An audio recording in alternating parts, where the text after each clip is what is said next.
It happens in about half a second. Something slips off the counter. A grape, a square of chocolate, a chicken bone off last night's plate. And before it even hits the floor, they've got it. Gone. Swallowed. And you're left standing there with your hand out, half a beat too late. And that cold little drop goes straight through your stomach. Was that okay? Was that one of the bad ones? And here's the thing nobody really tells you. The most dangerous foods for your dog aren't the strange, exotic ones. They're the everyday ones. The stuff sitting on your kitchen shelves right now. The stuff you might have handed over yourself, more than once, because they looked up at you with that face, and you love them. So let's actually go through them. 16 foods your dog should never eat, even when they beg. And I'll be straight with you from the start.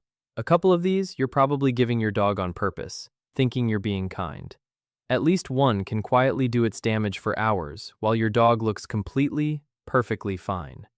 And near the end, I'm going to tell you the real reason they beg so hard for the exact things that hurt them. Because once that clicks, the way you feed your dog changes for good. Let's start with the one everyone's heard of, and somehow still nobody takes seriously enough. Number 1. Chocolate. You know it's on the list. But here's what actually makes it dangerous. It's not all the same.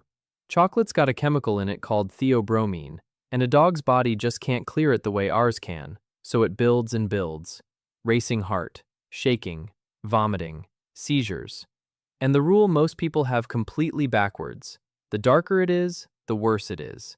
A little milk chocolate is one thing, but dark chocolate, cocoa powder, baking chocolate, that's the stuff that lands dogs in the emergency room. A small dog finding a bar of baking chocolate is a genuine 2 in the morning crisis. Number 2. Anything sugar-free. And this one I really need you to hear. There's a sweetener called xylitol, and sometimes it hides on the label under the name birch sugar, so watch for that. And it is brutal for dogs. It's in sugar-free gum, in mints, in some peanut butters, even some baked goods. And here's the gut punch. The peanut butter. The stuff you lovingly stuff into their toy. The training treat. If it's a sugar-free brand with xylitol in it, one little lick can send their blood sugar crashing through the floor in minutes. And in bigger amounts, it starts shutting down the liver. So before you fill that Kong again, turn the jar over and actually read the label. Every single time.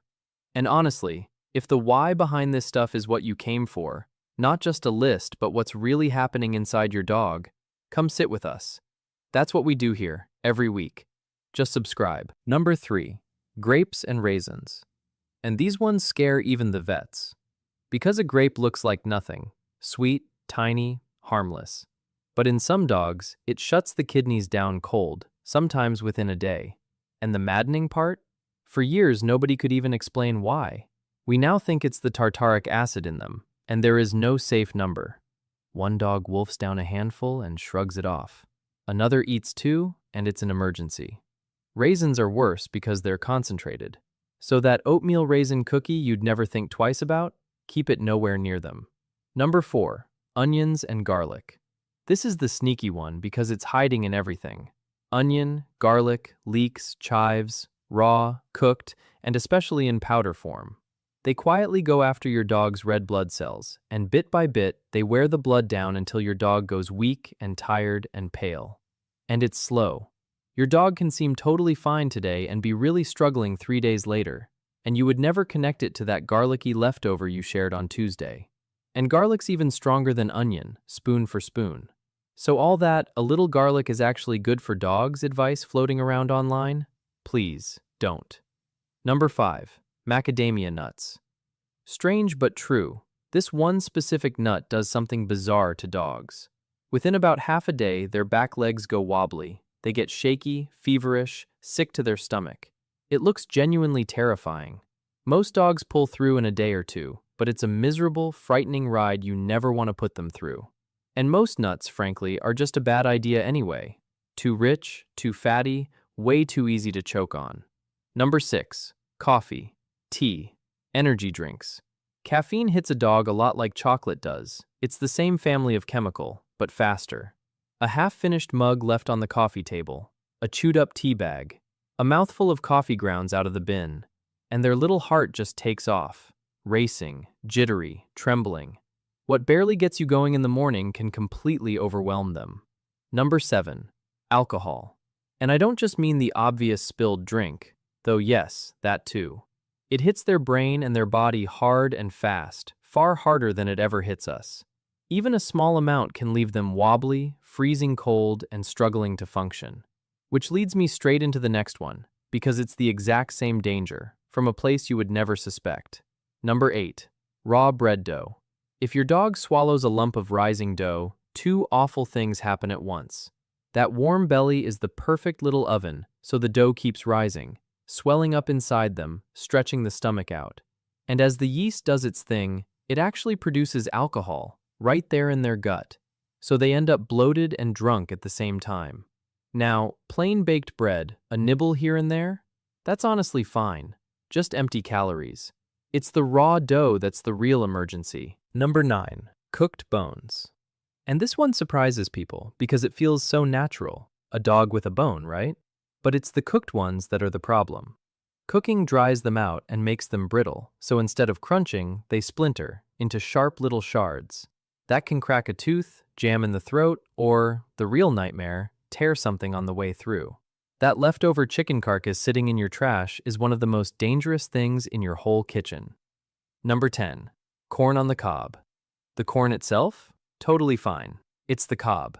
A dog will happily chomp down and swallow big chunks of it, and a cob is just about the perfect shape and size to get lodged in their gut and block everything up. Vets pull these out constantly. It's emergency surgery nobody saw coming, over a leftover from a summer barbecue. Number 11. Avocado. Now let me clear something up here, because the internet really gets this one wrong. The green flesh is nowhere near the poison people claim it is for dogs. A little bit probably won't hurt them at all. The real dangers are the fat, which can upset a sensitive stomach, and mostly that big pit in the middle, because it's the perfect thing to choke on or to get stuck in their belly. So it's not a reason to panic, it's just genuinely not worth the risk. Number 12. Bacon, sausage, and deli meat. That little strip off your plate feels like pure love, but it's a triple hit. It's drowning in salt. It's loaded with the kind of fat that can set off a painful, dangerous swelling in the pancreas. And processed meats are very often packed with onion and garlic powder. Remember those? If you want to share real meat with them, a bit of plain cooked chicken with nothing on it does the exact same job, safely. Number 13. Milk, cheese, and ice cream. This one's gentler. It usually won't poison them, it'll just make them miserable. Most grown dogs can't really handle the sugar in milk anymore, so a big creamy treat means a gassy, bloated, upset tummy a few hours down the line. That scoop of ice cream on a hot day, given with total love, they often quietly pay for it that night. Number 14. Salty snacks. Chips, pretzels, salted popcorn by the fistful. A dog's body is small, and it can only handle so much salt before things start going wrong. Push past that, and you get vomiting, trembling, and in bad cases, seizures. One crumb won't do it, but a whole bowl left within reach? That absolutely can. Number 15. Raw fish. A bit of cooked fish is wonderful for them. Raw is a completely different story. It can carry parasites, and certain raw salmon and trout can pass on an infection that is genuinely deadly to a dog if it isn't caught in time. So cook it plain, skip the salt and the seasoning, and you keep all the good and none of the risk. Number 16. Fruit pits and apple seeds. The apple slice itself is fine. It's the core and the seeds you want gone. Cherry, peach, and plum pits, apple seeds. They carry a trace of a cyanide-type compound, and just as importantly, that hard pit is a choking and blockage waiting to happen. So share the fruit with them, just never ever the pit. Okay, so that's the 16, but here's the part I actually wanted to get to, because this is the part that really matters. You might be sitting there thinking, why on earth would my dog even want half of this? Why do they beg so hard for the very things that could hurt them? And the answer is buried deep in who they are. Long, long before your kitchen ever existed, a dog's ancestors survived by being scavengers. Eat it now, eat it fast, eat it before somebody else does, because you never know when the next meal is coming. And that drive is still switched on inside your dog, right now. So when they lock their eyes onto that chocolate, that begging isn't your dog knowing it's good for them. It's an ancient little voice going, "Food is food, don't you dare miss it." Their own instinct genuinely cannot tell the difference between a safe bite and a deadly one. And here's the part that gets me. The reason they'll take it from your hand so trustingly is that it came from your hand. To them, you are the one who feeds them, the one who keeps them safe. They trust you completely, which means the one thing standing between all that trust and a real disaster is simply you knowing what's on this list. And that right there is the whole reason this channel exists. If understanding your dog, really understanding what's going on behind those eyes, is something you care about, then stick around, because there is so much more of them still to figure out. So one last thing, and it genuinely matters. If your dog ever does get into something on this list, please don't just sit and wait to see what happens. The dogs that come through these best are the ones whose owners moved fast. Call your vet or an animal poison line right away, even if your dog seems completely fine. Because with a lot of these, seems fine is just the quiet before it hits. Because in the end, none of this was ever about turning mealtimes into a long list of no. It's about that face down by your feet, looking up, trusting you to know. They can't read the label, they can't tell the good from the bad. They just look up at you and believe that you'll get it right. And now, you will.